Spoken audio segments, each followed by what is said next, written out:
तेज प्रताप यादव करीब 5,000 वोटों से पीछे चल रहे हैं और तेज प्रताप यादव जिस तरीके से 2 राउंड की काउंटिंग पूरी हो चुकी है, लेकिन लगातार हर राउंड में तेज प्रताप यादव पिछड़ते जा रहे हैं और दूसरे नंबर पर निकल तीसरे चौथे नंबर पर जा चुके हैं। अब परिवार छोड़ा, तेज प्रताप यादव ने पार्टी छोड़ी, नई पार्टी बनाई, उसके बाद चुनाव लड़े। ये भी उसके बाद जब परसों वोटिंग हो चुकी थी, उसके बाद एग्जिट पोल भी आए, तब भी तेज प्रताप ये कह रहे थे कि इस बार कुछ भी नहीं तो अपनी सीट तो वो जरूर निकाल ही लेंगे, महुआ की जो उनकी सीट है। लेकिन आज जो शुरुआती रुझान आ रहे हैं उसमें तेज प्रताप यादव को नुकसान हो रहा है, वो हार की ओर आगे बढ़ रहे हैं, मतलब हारते हुए नजर आ रहे हैं। मेरे साथ सुनील सर हैं।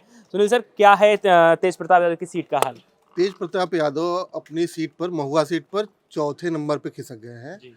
वहाँ से वो उनका मुकाबला राजद के मुकेश रोशन से था, लेकिन अब वो चौथे नंबर पे खिसक गए हैं, तो ये उनके लिए बहुत परेशानी वाली बात है। वो अपनी पार्टी के सबसे बड़े चेहरे हैं और वहीं अगर हार जाते हैं और वो भी इतनी बड़े बड़े मार्जिन से हार जाते हैं, तो फिर ये उनकी पार्टी और उनके लिए बहुत नुकसानदेह है।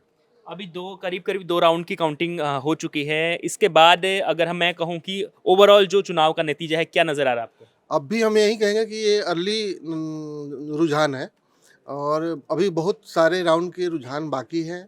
कम से कम एक सीट पर 25 से 30 राउंड तक की काउंटिंग होनी बाकी है।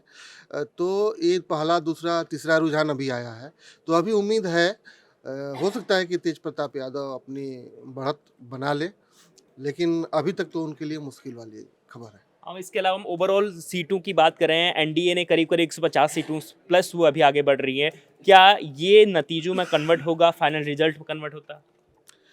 चुनाव आयोग की साइट की बात करें तो चुनाव आयोग ने ही अभी तक जो है 230 सीटों का रुझान दे दिया है और 230 सीटों में हम देख पा रहे हैं यहाँ जेडीयू सबसे बड़ी पार्टी बन के उभर रही है और बीजेपी दूसरे नंबर पे जा रही है 72 सीट्स के साथ। आरजेडी इस बार तीसरे नंबर पे जा रही है। मतलब जो हाल जेडीयू का पिछले चुनाव में हुआ था, तीसरे नंबर पे गई थी, वही हाल इस बार आरजेडी का होता दिख रहा है। तो ये तेजस्वी यादव और महागठबंधन के लिए बहुत बड़ा सेटबैक है। हम लोग पहले से भी चर्चा करते आ रहे हैं इंडिया.com पे कि ये तेजस्वी यादव के लिए परेशानी वाला चुनाव हो सकता है और ये नतीजों में, रुझानों में साफ दिख रहा है।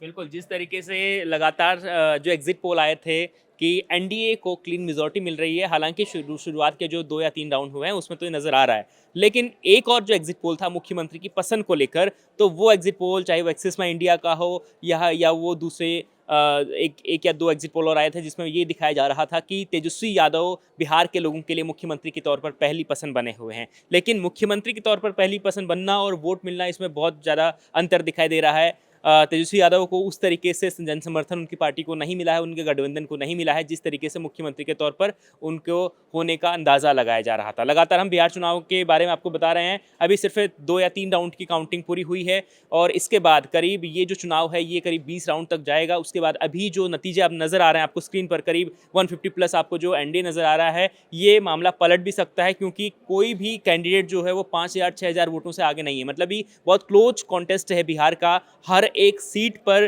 कांटे की लड़ाई है। जनसुराज जहां आपका भी शून्य नजर आ रहा है, इससे पहले मनीष कश्यप थोड़ा सा आगे नजर आ रहे थे, लेकिन अब वो भी पीछे हो चुके हैं। अब यहां से एक जब 5 या 6 राउंड की काउंटिंग हो जाएगी तो उसके बाद थोड़ी बहुत तस्वीर साफ नजर आएगी कि कौन सी पार्टी कितनी सीटें जीत सकती है। लगातार अपडेट मैं आप तक पहुंचा रहा हूं, देखते रहिए इंडिया.com।